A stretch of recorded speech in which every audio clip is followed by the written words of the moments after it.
Hi, friends. As we conclude our little series on the biblical names, images, and metaphors for God, I want to consider the name that Jesus most often used for God, which is Father. Now, I know that we all have different experiences with earthly fathers, so let's take a brief look at some of the characteristics that Jesus attributes to God the Father.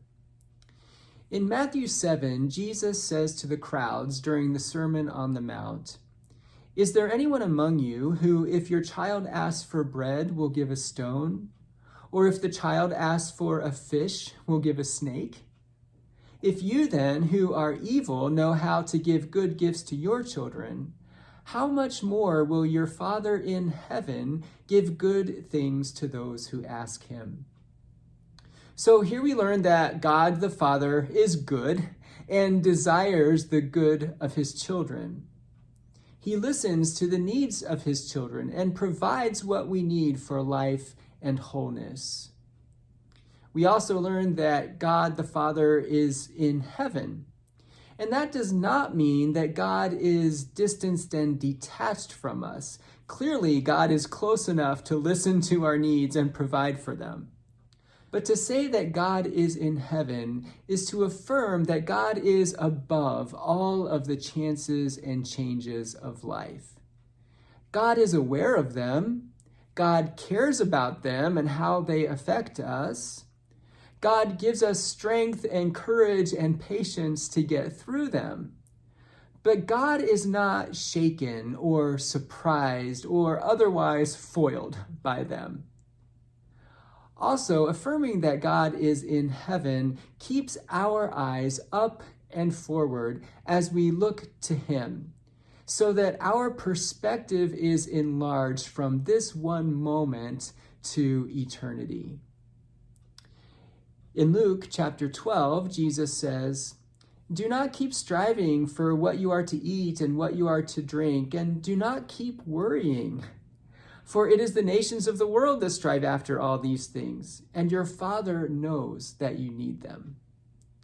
Again, God the Father is a provider, not only of what we need for physical life, like food and drink, but also what we need for emotional health, like not worrying so much, and of course, what we need for spiritual health, as Jesus says to the disciples in John chapter 15.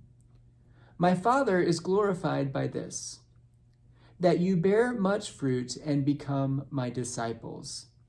As the Father has loved me, so I have loved you. Abide in my love.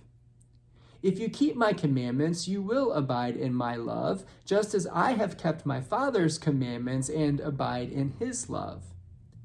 I have said these things to you so that my joy may be in you and that your joy may be complete. This is my commandment, that you love one another as I have loved you." Now, we could go on for a long time talking about the important characteristics of God the Father.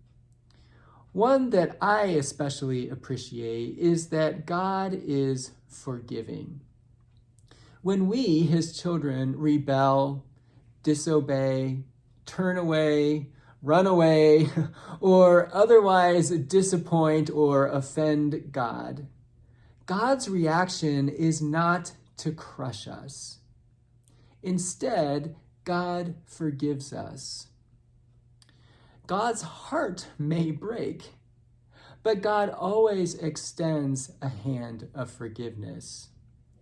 Remember, Jesus prayed from the cross, "Father, forgive them." And that tells us that at our very worst, we are not beyond the Father's forgiveness. Let me leave you with these words from Jesus.